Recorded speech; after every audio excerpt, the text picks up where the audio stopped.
তো নবী আমার জানিয়ে দিয়েছেন, আল্লাহ নবীদের হাজার বছর আগে আমার রাসূলুল্লাহ জানিয়ে দিলেন, এ বাবা সাহাবারা, আমার আল্লাহ পাক রব্বুল আলামিন যখন প্রতিদিন মধ্যরাত্রি হয়ে যায়, আল্লাহ পাক বান্দা বান্দিরে ডাকে, এসো বান্দা, আর আমি আল্লাহ পাক আমার দরবারে ক্ষমা চাও, এসো বান্দা, আমি আল্লাহ পাক আমার কাছে মাফ চাও। এ যুবকেরা, তরুণীরা, বাপেরা ও আমার রাসূলুল্লাহ দিওয়ানারা, এমন করে আমার আল্লাহ পাক ডাকে, আল্লাহ পাক ডাকে।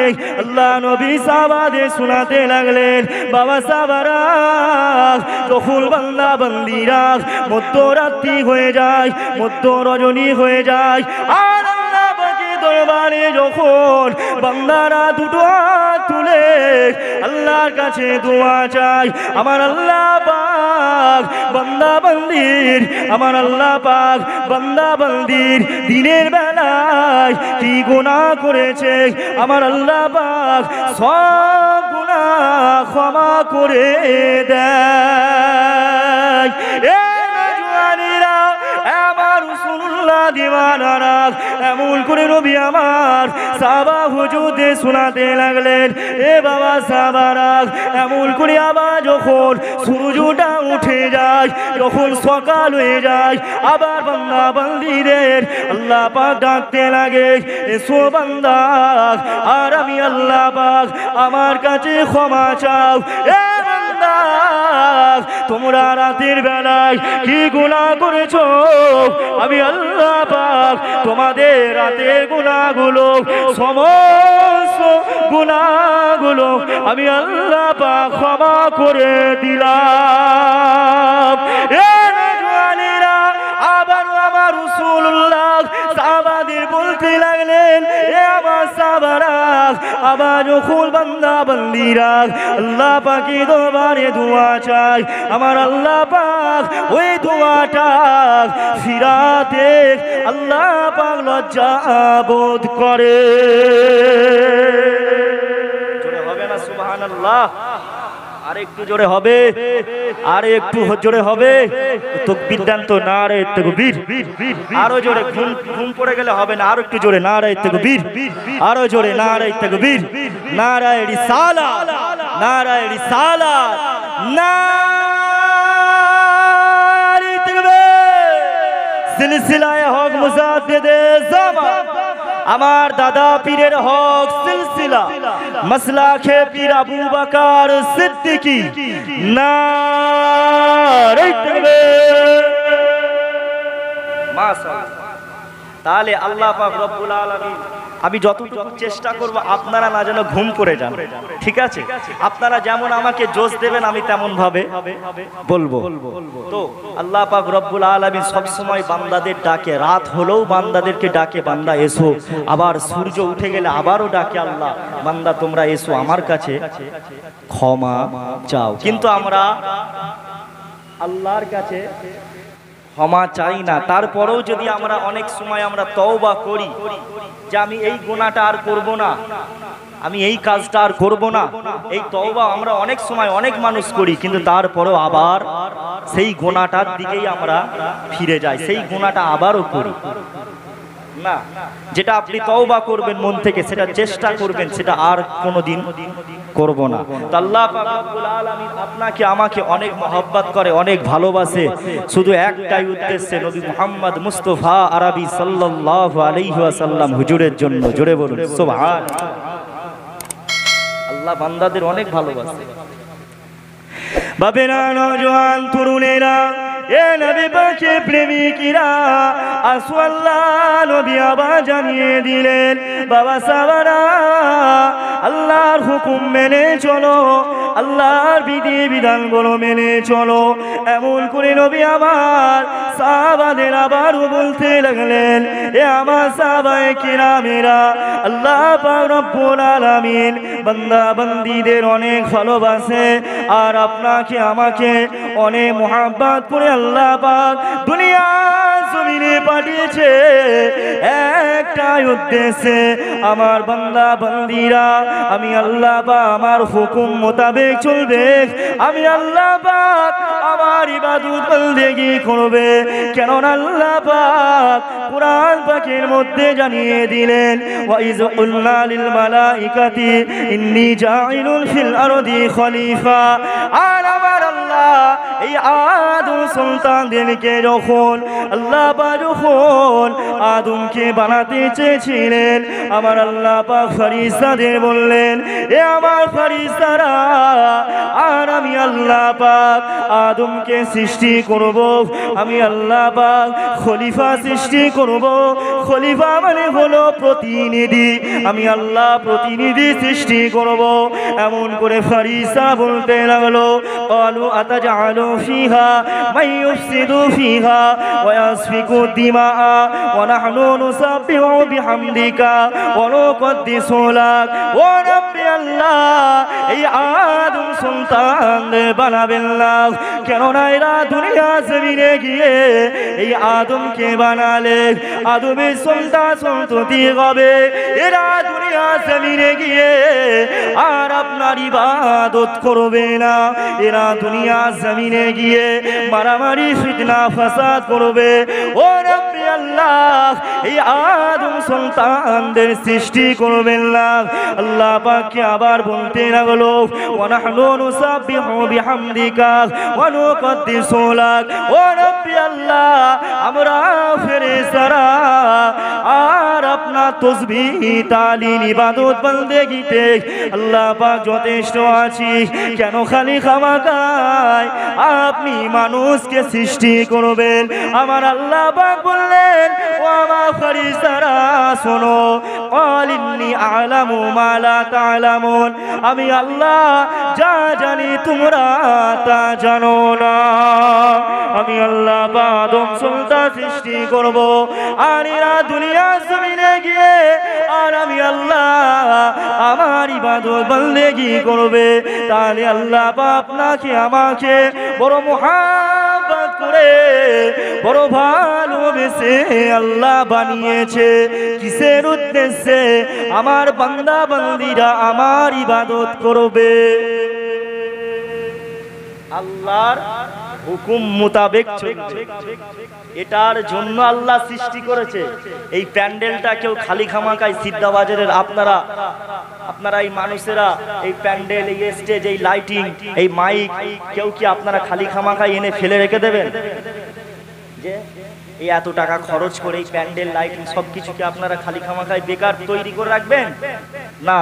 এই প্যান্ডেল করারও একটা উদ্দেশ্য আছে, স্টেজ করারও একটা উদ্দেশ্য আছে, এত টাকা খরচ করেছেন একটা উদ্দেশ্য আছে, আলেম ওলামারা আসবে, ওয়াজ নসিহত হবে, একটা জলসা। তো ঠিক তেমন আমার আল্লাহ পাক আপনাকে আমাকে সৃষ্টি করেছে, এরও একটা উদ্দেশ্য আছে, তাই না? উদ্দেশ্য নেই? আল্লাহ কি বেকার বানিয়েছে? যে একটু আমার সাথে কথা বলেন, আল্লাহ কি বেকার বানিয়েছে? আল্লাহ খালি খামাকাই মনে হয় আমাদের সৃষ্টি করেছে? না, আল্লাহ সৃষ্টি করেছে কেবলমাত্র তিনার দাসত্ব করার জন্য, তিনার ইবাদত করার জন্য। আমার আল্লাহ কোনো জায়গায় কোরআন পাকে এমন কোনো জায়গায় বলেনি যে বান্দা তোরা সারা দিনটা শুধু নামাজ পড়।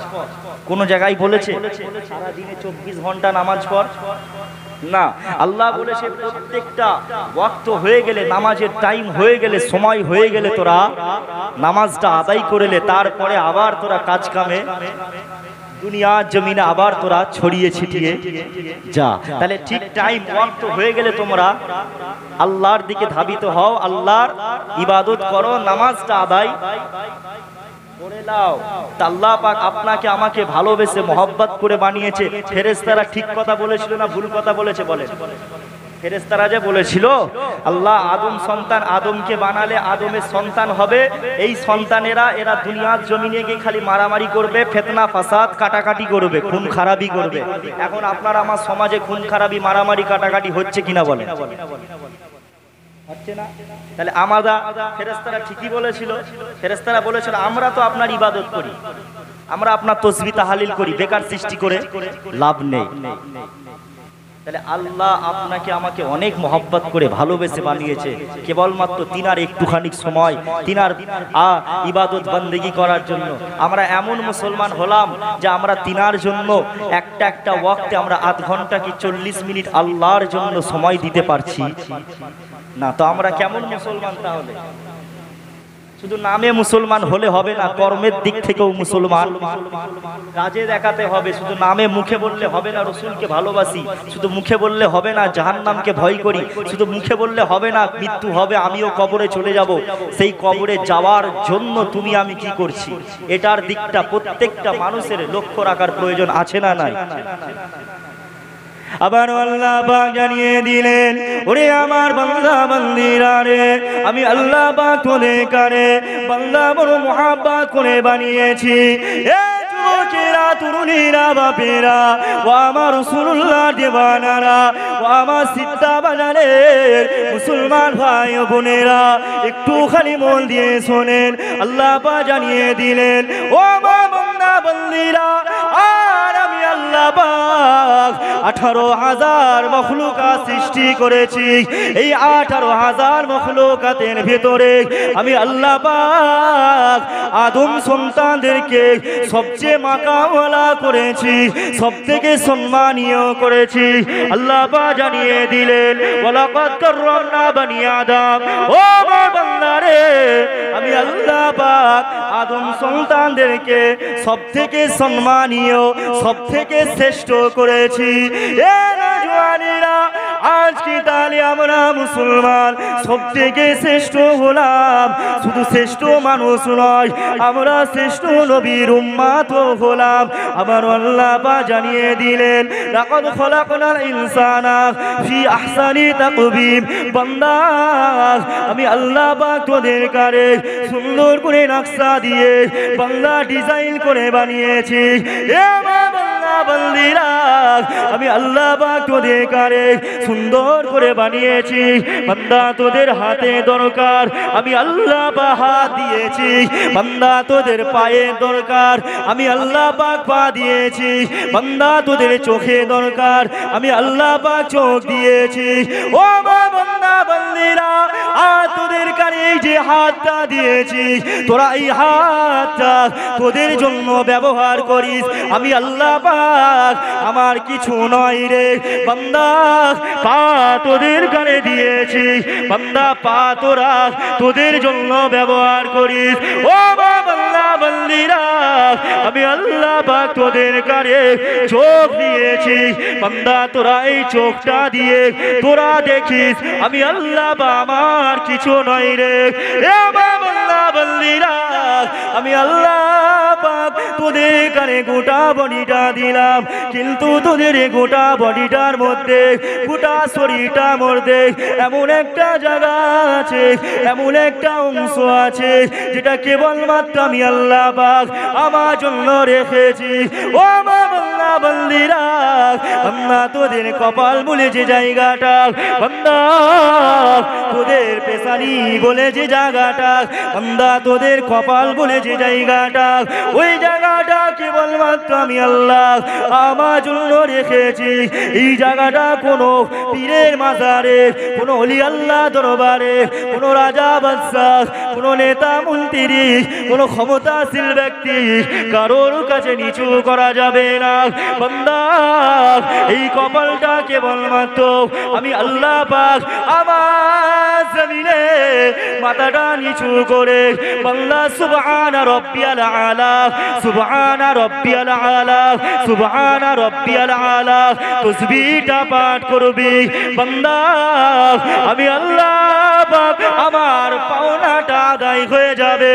ও বান্দা বান্দিরা রে, আমি আল্লাহ পাক জানিয়ে দিলাম, বান্দা তোরা যখন আমি আল্লাহ পাক আমার জমিনে সিজদা করবি, আমি আল্লাহ পাক তোদের জীবনে সমস্ত সাগীরা সাগীরা গুনাহগুলোকে আমি আল্লাহ পাক ক্ষমা করে দেব। জোরে করে হবে না সুবহানাল্লাহ? আল্লাহ কি মুখে তালা মেরে দিয়েছে যে আলফাজ যতই চিল্লাক, আলফাজ যতই বলুক সুবহানাল্লাহ মোটে বলবি নি? তালা মেরে দেয় না তো? তাহলে সুবহানাল্লাহ আর একটু জোরে হবে না? আর একটু জোরে হবে। পিছন দিকের মানুষদের দেখি একটু আর একটু জোরে হবে। তাহলে আল্লাহ পাক রব্বুল আলামিন বললেন যে বান্দা, আমি আল্লাহ তোদেরকে সৃষ্টি করেছি, আমার ইবাদত বন্দেগী করার জন্য হাত দিয়েছি, পা দিয়েছি, সব দিয়েছি তোদেরকে। যা, খালি কপালটা আমার জন্য রেখেছি, এই কপাল দিয়ে তোরা খালি সেজদা করবি। ব্যাস, আমার পাওনা, আমি যে তোদেরকে সৃষ্টি করেছি, আমার এই উদ্দেশ্যটা পূরণ হয়ে যাবে। জোরে বলুন সুবহানাল্লাহ। তাহলে সেজদা আমরা করি। যে কে কে নামাজ পড়েন একটুখানি হাত তুলবেন। মসজিদে না হলেও বাড়িতে কে কে নামাজ পড়েন? মাশাআল্লাহ, অনেকেই নামাজ পড়ে দেখছি। আর বাকিগুলো সব ফেরেশতা। আপনারা আসমান থেকে নেমেইছেন, আল্লাহ নামাজ পড়তে মানা করেছে? কি গো, মরে গেলে এক্ষুনি কিন্তু সব আপনার আত্মীয় স্বজনেরা তাড়াহুড়ো করে কবরে শুইয়ে দেবে, এটা মাথায় রাখবেন। দুশ্মনে কবরে রেখে আসে না, নিজের আত্মীয় স্বজনেরাই আপনাকে আমাকে কবরে রেখে আসবে। বাপ মরে গেলে বাপের ছেলেরা, আপনার সন্তানেরা আপনাকে খাটিয়াই করে কবরে শুইয়ে দেবে। মা মারা গেলে আপনার সন্তানেরা খাটিয়াই করে কাঁধে করে নিয়ে গিয়ে তারা কবরে শুইয়ে দেবে।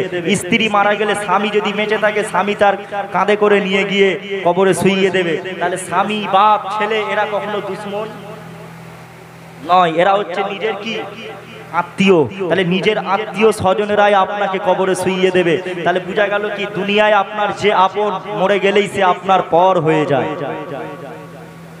তাই না? মারা গেলেই আপনাকে আর রাখবে না, তাড়াহুড়ো করে মরে যাওয়ার পরেই দেখবেন ছটফট করে সব শুরু করে দিয়েছে কবর খোলার জন্য। কবর খোলা, বাঁশ কাটা শুরু করে দিয়েছে। তাহলে কিসের দুনিয়া? দুনিয়াটা মনে রাখবেন চিরস্থায়ী নয়, ক্ষণস্থায়ী, কিছুক্ষণের জায়গা। আজ আছো, আমি আলফাজ এখন বয়ান করছি, একটা সেকেন্ড কথা বলতে পারবো, এর কোনো গ্যারান্টি নাই। আপনারা বাড়িতে ফিরে যাবেন, এরও কোনো গ্যারান্টি নেই। তাহলে মৃত্যুর যখন কোনো গ্যারান্টি নেই, অন্তত পক্ষে নামাজটা পড়ো। সুদ, ঘুষ, বন্ধন লোন কে কেলেন একটু হাত তোলেন তো দেখি। যে এখন তো সমাজে আমাদের মুসলমান ভাইয়েরা তো বেশ মাশাআল্লাহ খুব বন্ধন লোন চালাচ্ছে। এই সিদ্ধা বাজারে আপনাদের এলাকার মানুষ বন্ধন লোন নেয়? চাচাজি নেয় না? সবাই ভালো বলেন, যাক তাহলে তো ভালো। বন্ধন লোন কেউ নেয় না তো? খুব চলছে বন্ধন লোন, সবাই নেয়। তাহলে হারাম খাচ্ছেন, ইবাদত বন্দেগী করছেন। বাপ মনে রাখবেন, হারাম খেলে পরে আপনার অন্তরে আমার আল্লাহ পাক রব্বুল আলামিন মোহর মেরে দেয়। যে কারণে আজকে আমরা এত হারাম খাচ্ছি, যেই কারণে আপনার আমার মসজিদে নামাজ পড়তে যেতে কষ্ট হয়। নামাজ যদিও বা পড়ি, সেটার আবার স্বাদ পাই না। নামাজ পড়লে মজা পাই না। নামাজ পড়তে দাঁড়ালে আল্লাহু আকবার বলে যখন ইমাম সাহেব দাঁড়ায়, অনেক মানুষ একবার এদিক তাকায় একবার ওদিক তাকায়, তো সব নামাজ শুরু করলেই শুধু দুনিয়ার খেয়াল আসে না। এটা মনে পড়ে, ওটা মনে পড়ে, ওটা করব, সেটা করব, নামাজেতেই সব খেয়াল চলে আসে। তার মানে বোঝা গেল কি, আপনার আমার নামাজের দিকে ধ্যানটা নেই। আর আল্লাহ বলছে যে নামাজ পড়ো, ধ্যান মনোযোগ সহকারে পড়ো, সুন্দর করে পড়ো। আপনি 5টা ওয়াক্তের নামাজ পড়েছেন, 5টা ওয়াক্তের নামাজটাই ভালো করে পড়েন। 5টা ওয়াক্তের নামাজ যদি নাও পড়তে পারেন, একটা ওয়াক্তেরও যদি নামাজ পড়েন, ওটাই সলিড ভাবে পড়েন, যেন ওটাই যেন আপনার কবুল হয়। এই চিন্তাধারা নিয়ে মনোযোগ সহকারে সুন্দর করে ধীর স্থির ভাবে নামাজ পড়তে হবে। আজকালের সমাজের আমাদের তো অনেক ভাইয়েরা নামাজ পড়ি, কিন্তু সুবহানা রব্বিয়াল আলা আপনার রুকুতে গিয়ে কি পড়তে হবে, সেজদায় গিয়ে কি পড়তে হবে, সূরা ফাতিহা পর্যন্ত এমনও মানুষ আছে জানে না। সূরা ফাতিহা পর্যন্ত জানে না। শুধু নামের আগে মুসলমান থাকলে হবে কি গো? নাই, সূরা ফাতিহা জানে না, এমন মানুষ আছে না নাই? তাহলে কি নামাজ কবুল হবে ওর? নামাজের দোয়া দরুদগুলো এখনো মুসলমান শিখতে পারে না। আর শুধু বলছে আমি মুসলমান, নামে মুসলমান, কর্মের দিক থেকে এখনো মুসলমান হতে পারি, ভালো করে মোমেন বান্দা হতে পারি।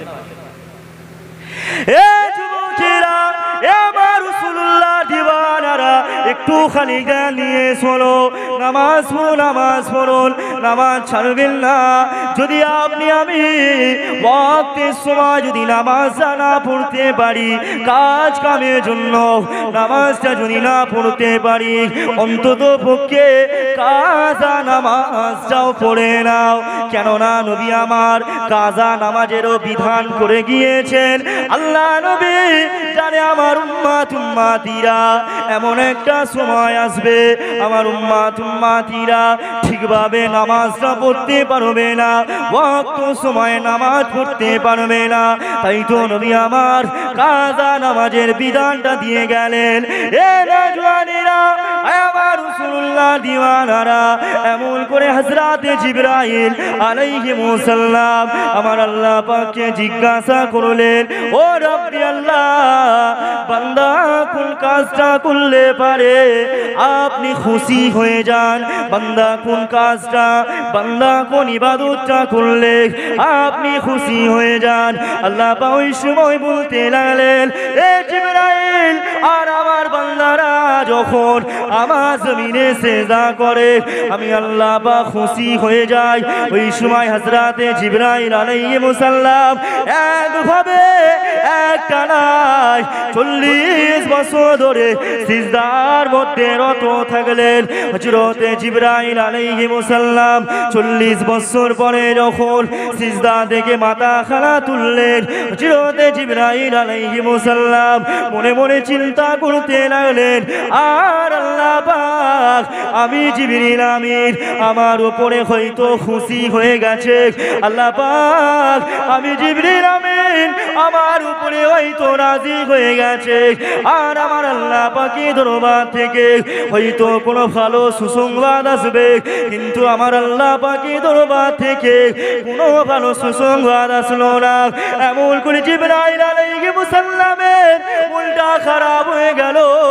জিবরাইল আলাইহিস সালাম আমার আল্লাহকে জিজ্ঞাসা করতে লাগলেন, ও রব্বি আল্লাহ, আর আমি জিবরিল আমিন আমার সিজদা দেখি আল্লাহ পাক আপনি রাজি হন নাই। আল্লাহ পাক আপনি কি আমি জিবরিল আমিন আমার সিজদাতে খুশি হন নাই? আমার আল্লাহ পাক ওই সময় বলতে লাগলেন, এ জিবরাইল, আর আমার বান্দারা আমি আল্লাহ পাক আমার হাবিবের উম্মাত যারা হবে, আমার দোস্ত যারা উম্মাত হবে, আমার রাসূলুল্লাহ যারা উম্মাত হবে, আমার বন্ধুর যারা উম্মাতি হবে, তাদের উপরে আমি আল্লাহ 5 ওয়াক্ত নামাজ ফরজ করেছি। এই 5 ওয়াক্ত নামাজের ভিতরে 2টো করে সিজদা দিয়েছি। এ জিবরাইল শুনে রাখো, আমার হাবিবের উম্মাতিরা ওই সিজদাটা যখন তারা যখন সিজদার মধ্যে যাবে, তাদের ওই সিজদাটা হয়তো 2 সেকেন্ড হবে, তাদের ওই সিজদাটা হয়তো 3 সেকেন্ড হবে, তারা সিজদার মধ্যে হয়তো 7 সেকেন্ড থাকবে।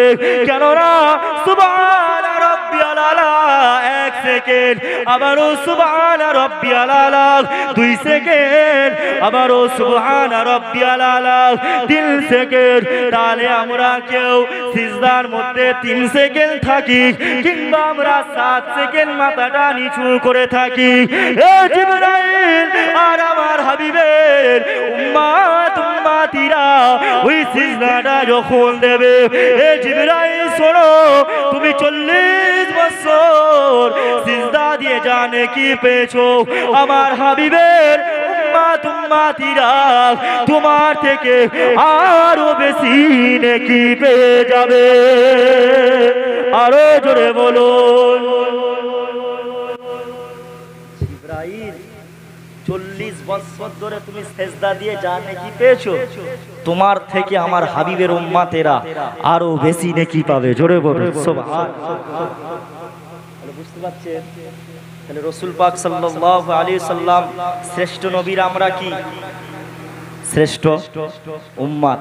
সেই নবীকে ভালোবাসবো না তো কাকে মহব্বত করব?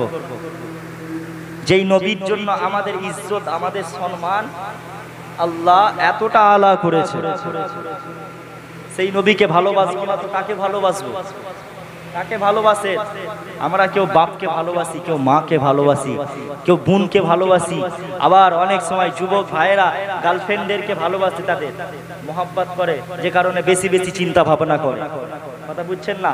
মাথায় রাখবেন, যাকে আপনি সব থেকে বেশি ভালোবাসেন তার কথাটা আপনার চলতে ফিরতে উঠতে বসতে সব সময় আপনার তার কথাটাই মনে পড়বে। যাকে সব থেকে বেশি ভালোবাসেন, আপনি আমি যদি প্রকৃত মোমেন হয়, আপনি আমি যদি আল্লাহ রসুল সাল্লাল্লাহু আলাইহি সাল্লাম হুজুরকে যদি মুস্তাফা জানে রহমত সাল্লাল্লাহু আলাইহি সাল্লাম হুজুরকে যদি জান দিয়ে ভালোবাসি, তো আপনি আপনার আমার সকালবেলায় ঘুম থেকে উঠার পরেই আমার নবীর কথা আগে মনে পড়বে। জোরে বলুন সুবহানাল্লাহ। ঘুমানোর সময় আমার নবীর কথা, খেতে উঠতে বসতে সব সময় রসুল পাক সাল্লাল্লাহু আলাইহি ওয়াসাল্লাম হুজুরের কথা মনে পড়বে। তা সেই নবীকে যদি মহব্বত করার দরকার আছে না নাই? যে সবাই মিলে বলেন কারা কারা নবীকে ভালোবাসেন, একটুখানি হাত তুলে দেখাবেন। মাশাআল্লাহ, সবাই ভালোবাসেন। ইয়া রাসূলুল্লাহ, কেন আমরা রাসূল পাক সাল্লাল্লাহু আলাইহি সাল্লামকে ভালোবাসবো না? আল্লাহ নবীকে আমরা কেন ভালোবাসবো না? ইয়া রাসূলুল্লাহ, আমরা আপনাকে কেন ভালোবাসবো না? যে নবী 1400 বছর আগে, যে রাসূল পাক সাল্লাল্লাহু আলাইহি সাল্লাম 1400 বছর আগে সাহাবাদের শোনাতে লাগলেন, বাবা সাহাবারা, আমি রাসূলুল্লাহ আমার ভাইদের সাথে দেখা করার জন্য আমার মনটা অনেক কাঁদছে, আমার ভাইদের সাথে আমি কখন সাক্ষাৎ করব। সাহাবা হুজুররা বলতে লাগলো, ইয়া রাসূলুল্লাহ, আমরা তো আপনার ভাই, ইয়া রাসূলুল্লাহ, আমরা তো, আপনি তো আমাদের বলেছেন আমরা আপনার সাহাবী, আমরা আপনার সাহাবা, ইয়া রাসূলুল্লাহ, আমরা কি আপনার ভাই নয়? আল্লাহ নবী বললেন, বাবা সাহাবারা, তোমরাও আমার ভাই, তবে শুনে রাখো, আমি রাসূল পাক সাল্লাল্লাহু আলাইহি সাল্লাম দুনিয়া থেকে চলে যাওয়ার পর, আমার চলে যাওয়ার পর আমার যে পরের জেনারেশন যারা উম্মতি যারা হবে, আমার উম্মতিরা তাদের কথা বলছি, তা সেই সব ভাইয়ের কথা বলছি। সেসব ভাইয়েরা আমি রাসূলকে না দেখে তারা বিশ্বাস করবে, আমি রাসূলকে না দেখে তারা আমাকে নিজের জান থেকে ভালোবাসবে। এ আমার সাহাবারা, আমি ওই সমস্ত আমার উম্মতিদের সাথে সাক্ষাৎ করার জন্য আমি নবী, আমার মনটা কাঁদছে। জোরে বলুন সুবহানাল্লাহ। আরো জোরে। তাহলে রাসূল পাক সাল্লাল্লাহু আলাইহি সাল্লাম আপনাকে আমাকে অনেক ভালোবাসে, আপনাকে আমাকে নিজের জান দিয়ে ভালোবাসে। যে নবী আসার সময় উম্মত, যে নবী যাওয়ার সময় উম্মত, যে নবী মৃত্যু সজ্জায় আপনার দুনিয়া থেকে পর্দা নেওয়ার সময় উম্মত, যে নবী এখনো উম্মতি করে কাঁদছে, যে নবী হাসরের ময়দানে উম্মতি করে কাঁদবে। মনে রেখে দেবে মুসলমান, তোমার আমার যখন মৃত্যুটা হয়ে যাবে, তোমার আমার যখন মৃত্যুটা হয়ে যাবে, তোমার আমার আত্মীয় স্বজনেরা তাড়াহুড়ো করে তোমাকে আমাকে মাটি দিয়ে চলে আসবে। ওই কবরেতে আপনার বাপ থাকবে না, ওই কবরেতে আপনার ছেলেরা থাকবে না, ওই কবরেতে যখন আপনাকে আমাকে মাটি দিয়ে চলে আসবে, তখন তুমি আমি যদি প্রকৃত মোমেন বান্দা হয়ে আমরা যদি দুনিয়া থেকে বিদায় নিতে পারি, মনে রেখে দিও মুসলমান, তোমার আমার কবরে মুস্তাফা জানে রহমত সাল্লাল্লাহু আলাইহি ওয়াসাল্লাম আসবে। আর রাসূল পাক সাল্লাল্লাহু আলাইহি সাল্লাম এসে বলবে, ইয়া আমার উম্মত, ইয়া আমার উম্মত, ইয়া আমার উম্মত, সারা পৃথিবীর মানুষ তোর সাথে সম্পর্ক শেষ করে দেবে, তোর বাপ তোর সাথে সম্পর্ক শেষ করে দেবে, তোর ছেলে তোর সাথে সম্পর্ক শেষ করে দেবে, কিন্তু আমি রাসূলুল্লাহ তোর সাথে সম্পর্ক শেষ করি না। ইয়া আমার উম্মত, ইয়া আমার উম্মত, কাল কিয়ামত পর্যন্ত আমি রাসূলুল্লাহ তোর সাথে আছি। জোরে বলুন সুবহানাল্লাহ, আরো জোরে।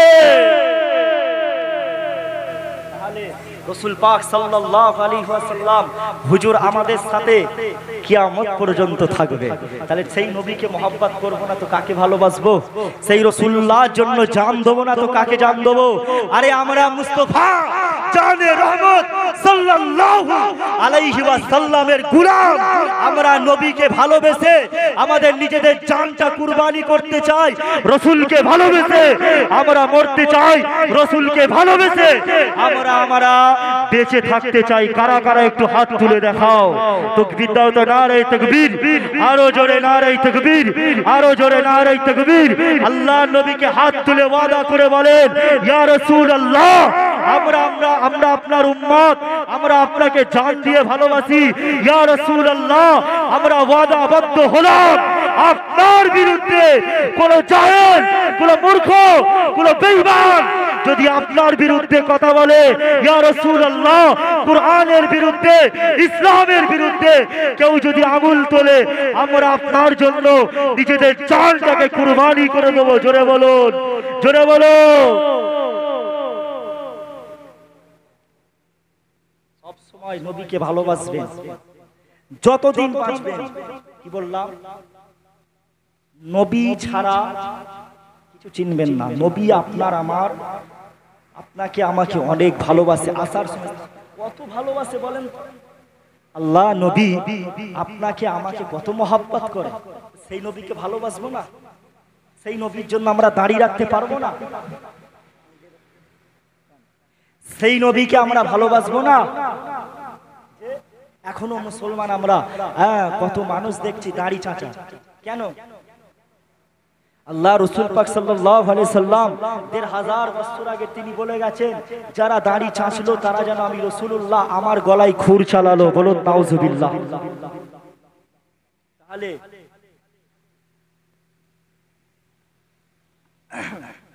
আমরা এই যে দাড়িটা চেঁচে ফেলে দিচ্ছি, এটা আমরা কি করছি?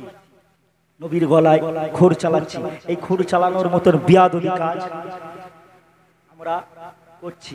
আরে মুসলমান আমরা ঠিকভাবে হয়তো নামাজ নাও পড়তে পারি, নামাজ পড়তে পারিনি, অন্ততপক্ষে রাসূলুল্লাহর কিছু কিছু আদেশগুলো মেনে চলবে, নাহলে নবী তো কষ্ট পাবে। আজকালে আমাদের মুসলমানদের আমরা যে হারে যেমন ভাবে আমরা এমন ভাবে চলছি, এমন ভাবে আমরা চলাফেরা করছি, আমাদের আকীদা, আমাদের উঠা বসাটা এতটাই খারাপ হয়ে গেছে যে রাসূল পাক সাল্লাল্লাহু আলাইহি ওয়াসাল্লাম এই সমস্ত উম্মাতদের দেখলে কষ্ট পাবে। আরে কোন কে উম্মাত? যেই উম্মাতদের জন্য নবী এত মার খেলো, এত কষ্ট করলো, সেই উম্মাতের আজকে দেখো কি করছে।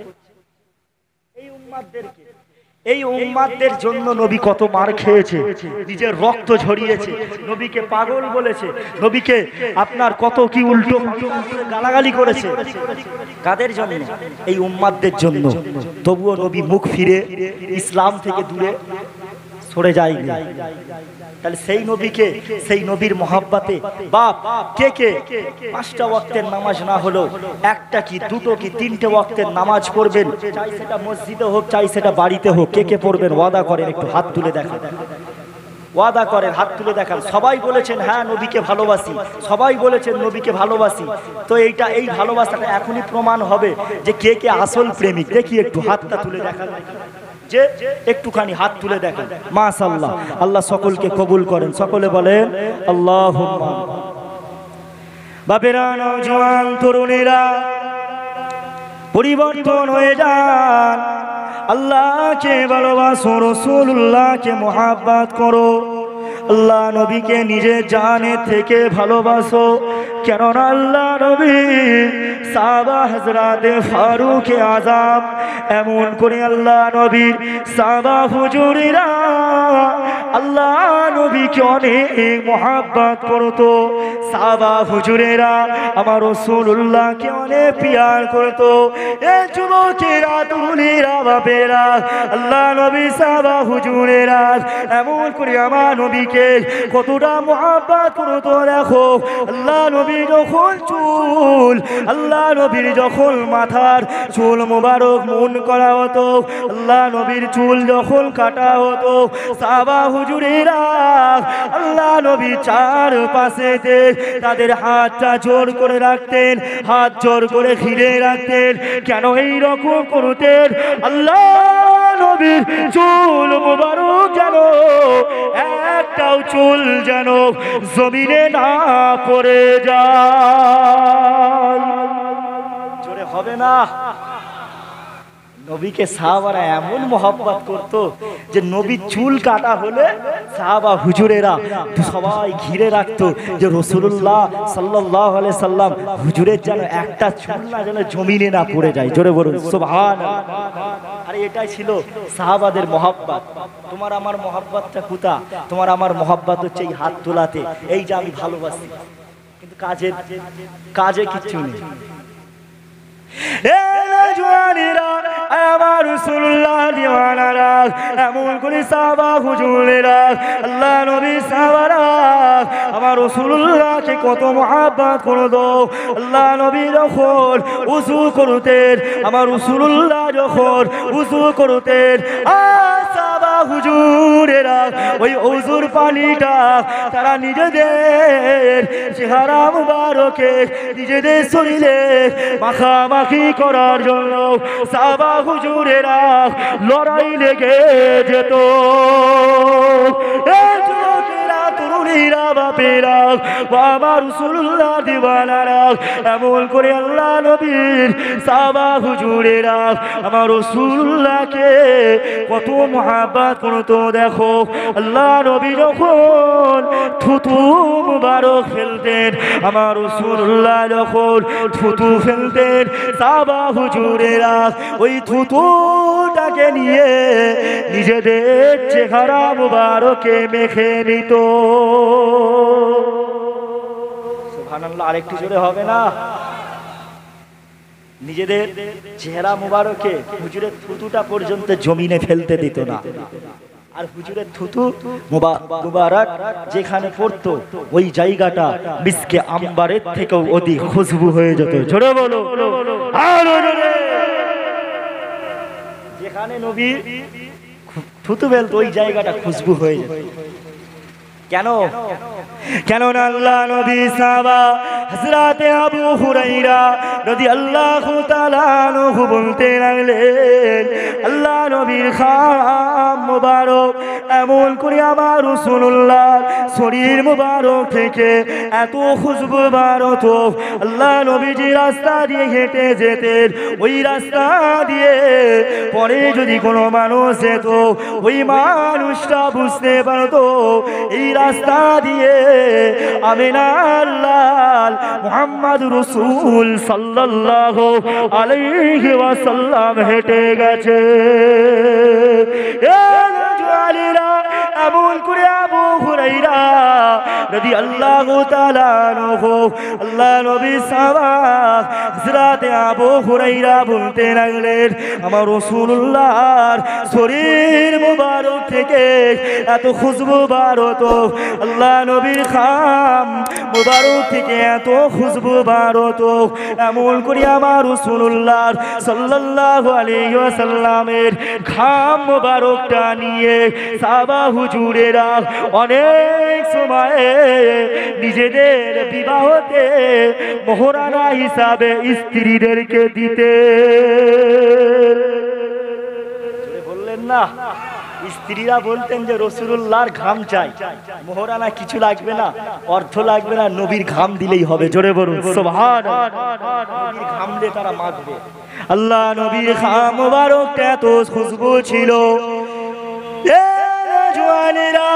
আল্লাহ নবী সাহাবা হযরত আনাস রাদিয়াল্লাহু তাআলা আনহু বলতে লাগলেন, আল্লাহ নবীর খাম মুবারক যখন টোপে টোপে পড়তো, আল্লাহ নবীর শরীর থেকে যখন খাম ঝরে ঝরে পড়তো, তখন মনে হতো মনি মুক্তার নাই আল্লাহ নবীর খাম ঝরে ঝরে পড়ছে।